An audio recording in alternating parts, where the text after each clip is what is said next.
This is LP Giobbi. Listen up, children. You are listening to Femme House Radio. I said listen up, children. On Diplo's Revolution, Sirius XM. A wonderful night is made as much by the dancers as the music. Guided as much by the spirit of joy in the room as by the hand which reaches for the next record. Each of us has a role in tonight's experience. We all play in the band. This is LP Giobbi, and I founded Femme House, a 501c3 foundation and educational platform that teaches the technical areas of music making for women, non-binary, trans, and other marginalized gender identities. Every week, I will be interviewing and spotlighting women in music while bringing you the best dance tunes from around the world. Our next guest on Femme House Radio is Mary Droppinz. Alyssa, where are you right now, and how have you been? How has the pandemic been for you emotionally, mentally, all of it? I am in my bedroom in the corner in LA. Shout out bedroom corners. In my bedroom corner. The pandemic has been great. Honestly, it sounds weird. I thought my career was over the second that I had gotten all my gigs canceled and I had just quit my full-time marketing job. And I was like, uh-oh, bad decision.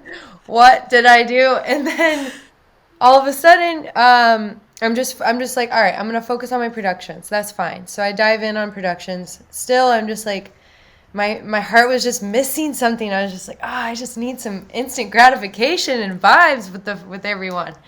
And then actually, I had the opportunity to curate a lineup for Desert Hearts, and I brought all of my best friends, all my girlfriends that DJ here in LA on board, and we absolutely killed it. I still think about that night, and that was in June. And from there, it's just everything changed. I had actually a conversation with you on the phone. You called me. You're like, girl, are you streaming? What's going on? We got to get you going. You're going to get to affiliate right away. Do you want to be a partner on Twitch? And I'm like, what is happening? What is going on? And then since that day, you just like, whoop, put a little magic thing on me, and then bam, now here I am. So thank you. And you are crushing it. Like, I see it's so cool to see. I mean, that could have gone very south, don't have a job. There's no live gigs. Actually, our stories are extremely similar. I definitely had a moment. I was working for W Hotels as their North American music director, and I had like 62 shows lined up. Both those things canceled. Mm-hmm. And I remember thinking, whoa, I'm literally going to have to start all over. I was pretty depressed for quite a few weeks there. And then I also was like, okay, I'm going to just focus on production and making songs that hopefully will connect with more people than my last songs have. Yeah. And then, and then I called Xander, and I was like, do you want to do this streaming thing? My manager's saying I have to. It sounds soul-sucking to stream with no, dance floor, but like, and he came right over, and then I've been with him, literally started staying with us, and I've been with him ever since. And the streaming thing has been life-saving. And I thought it was going to be a weird, horrible experience. And obviously when the real live shows come back, it's going to be amazing. But I know that you have really grown that community, and like you feel, I can tell that you still feel really connected, even though it's through a computer. How is that for you?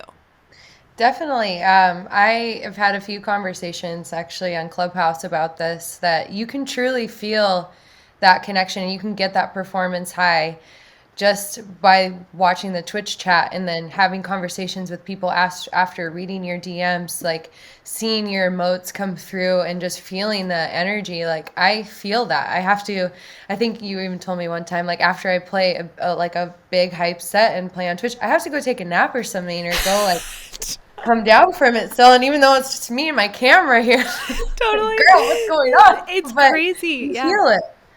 Yeah, for me, I kind of felt like part of it was also like I felt like a lot of it is the audience, and obviously the energy exchange between a DJ and a dancer is like there's nothing else like it. But even just like playing your favorite music, and hearing that and knowing that somebody's on the other side of it, even if you can't see them, just the music itself will do something for your soul. Like, even if you're feeling sad and lonely, like turn on, plug your iPhone in, whatever, put on a song, put on Spotify, and start dancing, and you will inevitably feel better. 100%. That's why I got a sub in my room. So every time I'm playing, it's like I'm at the venue. love that so much. I just recorded a late night set with Insomniac, and it was recorded in Exchange in LA in a venue.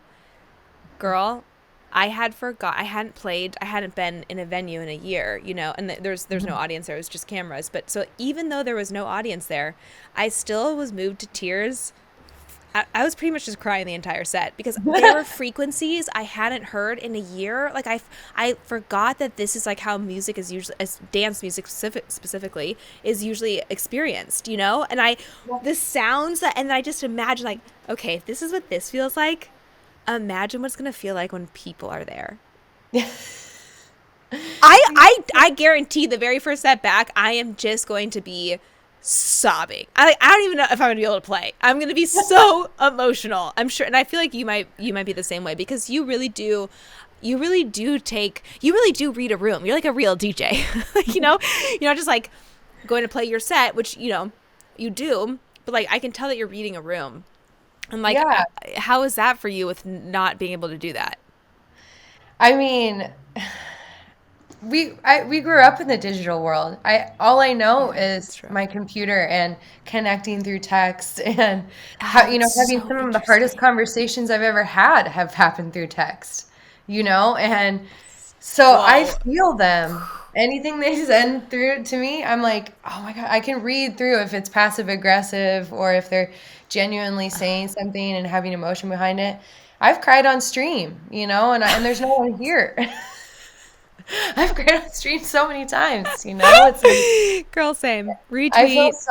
I feel so connected in the totally. Twitch realm. It's crazy, and I thought this was going to be temporary.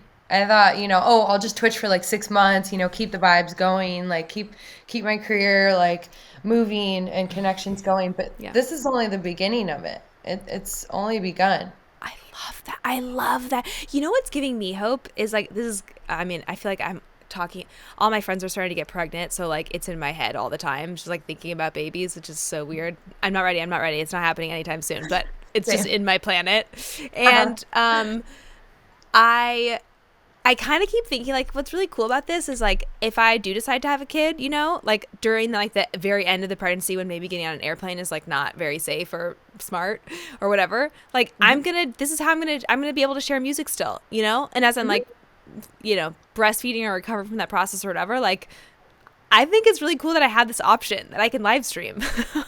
100%. It's amazing. It's created more revenue for artists that, as producers, I know it gets rough out there in the house scene, and with people even still buying music, it's tough. Mostly totally. DJs are buying music of other DJs sometimes. So having this outlet has been amazing. And I want to be a mom one day too. I'm gonna bring my baby on stream, and I'll put the little headphones on, like the free ones. Oh, it's so real. It's so real. Like, and trying to figure out like how do you do all these things, and what boxes they live in, and actually like live streaming has sort of opened my eyes to like you can still share music. And I also kind of approached live streaming. I thought it would be like a few months, lol, and I sort of, at first I was approaching it like, okay, how like the Beatles, they played in that dive bar in Liverpool or wherever they're from, night after night after night after night after night, they play in this shitty dive bar every single night, and they really credit that to why they were so good. And I so at first when I like really didn't want to do this, I was like, you know what? This is my Beatles moment. This is like where I'm really gonna learn how to DJ. Like, I obviously can like mix and I can do whatever, but I'm gonna like make loops, and I'm gonna like live loop things, and I'm gonna start like live sampling, and like I'm gonna, this is, and it has completely changed my musical life in that way. And and now I also see like the community is so real, and like getting to build that and feel like I'm totally in on live streaming now. Yeah, I compare it to when sports first came to TV. Everyone was like, I'm not watching a sports on a square this big. And now look at sports on TV. It's massive. I don't think I've ever been to a game in the past like 10 years since college. That is crazy. I watch it on TV. It's like people love watching and being a part of the music scene too. Music's just as powerful as sports. So that's a great comparison. I love that. I'm living by it these days. Oh my God, that is such an interesting way to, because obviously people still want to go to a game if they can, but like Yeah. watching it at home is a big part. It's actually, where most of the money is made, and those big TV deals and what. That's Yep. wild to think about. Well, going back to the live music scene, what is your favorite club, venue, or party that you have ever attended or played? It's a hard one. It's a hard one. So Ooh, that's a hard ball I just threw at you. that's a very Because I hard don't know if I ball. could answer that. Um, I proper. I absolutely loved playing at Monkey Loft in Seattle. That's a Ooh, super fun venue. Different layers, top floor, rooftop, main floor. That one is super fun, and there's vibes everywhere. Everybody's having a good time, so I like that. But non-proper, I love the underground scene in LA. That is like where it all my girl. began for me. And the cops came and shut me down multiple times, and I would do it again. I would keep doing it.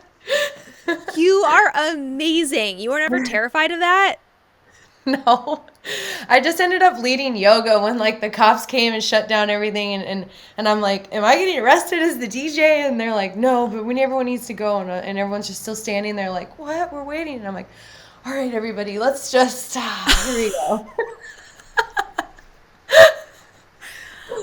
I Alyssa, love the that underground. feels exactly like that is exactly how I imagine that going. Like, if anybody can pull that off, it is definitely you. I'm just gonna lead yoga. I'm just gonna be centered and calm. It's totally okay. Yeah. Like, what? I love you so much. I thought maybe the cops would start then like doing yoga with me, and then they'd be like, all right, yeah, you could. And I kind of like turn it on very slowly. We'll just start easing back in here. I thought I was gonna go like that, but no. Like, what time would the cops show up? Like, how? Like, would this be like 6 in the morning, or would it be like 2 in the morning? Midnight or 1 a.m. What? Yeah. The so interesting. But like, I have been. I mean, let's be real. I've been to warehouse parties at 5, 6 in the morning in LA. Like, it feels like some of them can keep it going. How do Yeah. they do that? You have to be really, really smart. There, you have to know, even Also, maybe probably maybe know more than someone smart, in maybe with. connected. Yeah, Yeah. Mm-hmm. that's so interesting to me. Yeah. Okay, well, we're gonna start the real portion of the interview now. Okay, I'm gonna do this intro. Oh, I'm okay. probably gonna mess it up, so maybe I'll have to do this a few times. Like, I wrote so much for you on this intro, so Oh. because I just was like going in. It was like last night. It was like 1 in the morning. I haven't slept in days, and I'm just like feeling so delirious and also very in love with you, and just so we'll see how this goes. Oh, I love you so Oh my much. god, I love you. Okay, 3, 2, 1, and scene. Our next guest on Femme House Radio is Alyssa, aka Mary Droppinz. I first met Alyssa through Native Instruments when she was working as an artist rep there. I remember being so excited to get to interact with a woman at a gear company, and she blew me away with her kindness and ability to listen from the heart, which completely aligns with how she interacts with DJing. Her sets meld experimental, breaks, acid, house, G house, hip hop, electro, and more, and she can certainly induce the full range of emotions and movements as she rocks the decks. You can currently tune into her Pop and Twitch channel and find her residencies with Abracadabra, Femme House, and Desert Hearts. And you can find her love lighting up the screen.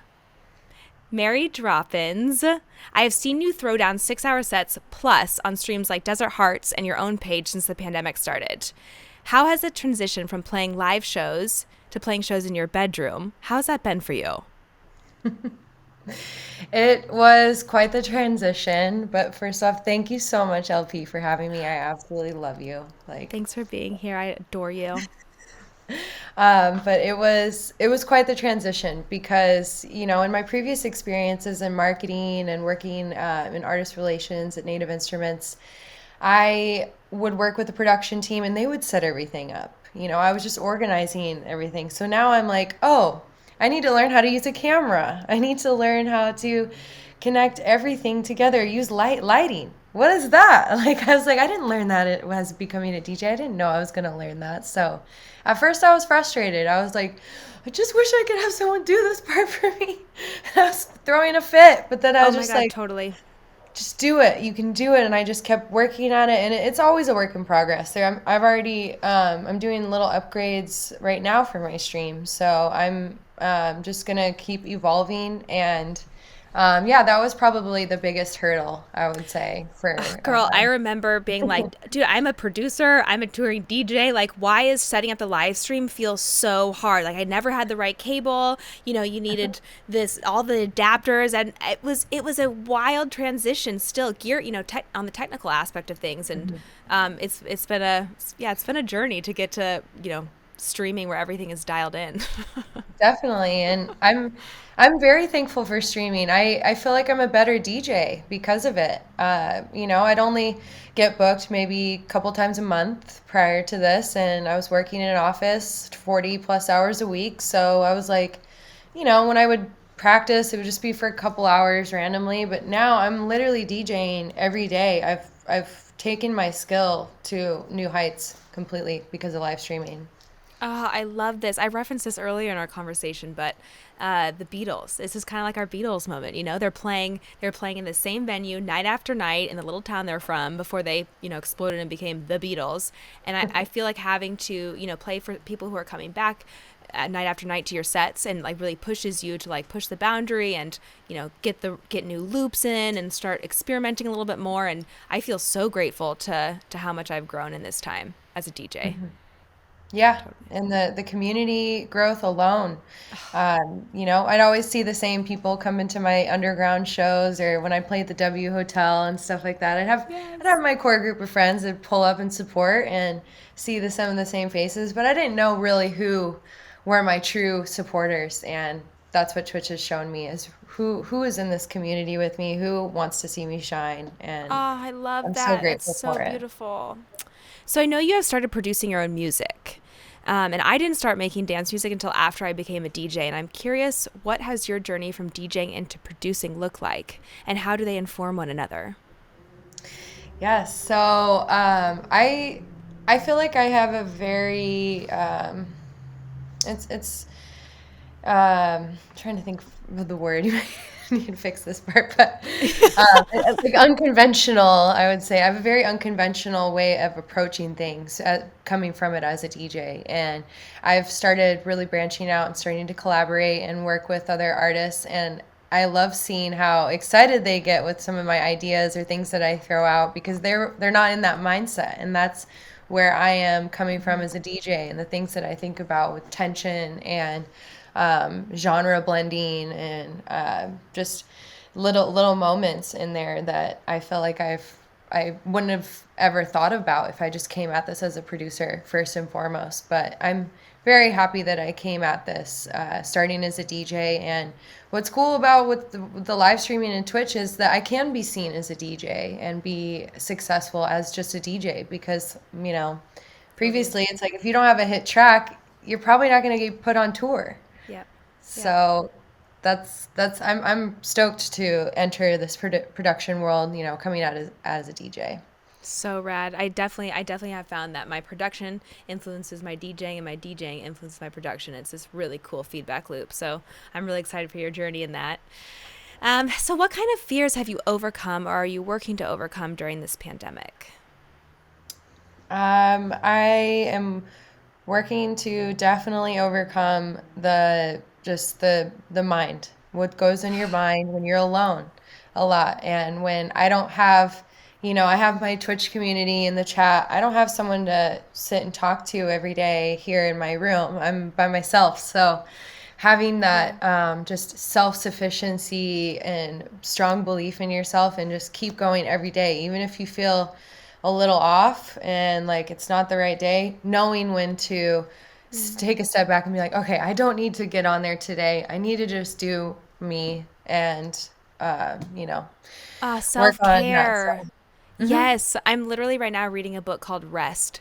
And it's just a Ooh. book on how to rest and the importance of that and not glorifying, the grind and not glorifying working 20-hour days and being exhausted. And I think I've been, similarly to you in this time really working on self-care and which for me kind of means a lot of my validation was coming from outside sources, and I think that if I can be enough for myself, I don't feel this obsessive need to always be working and always be grinding. And that's definitely something I'm working on during this pandemic.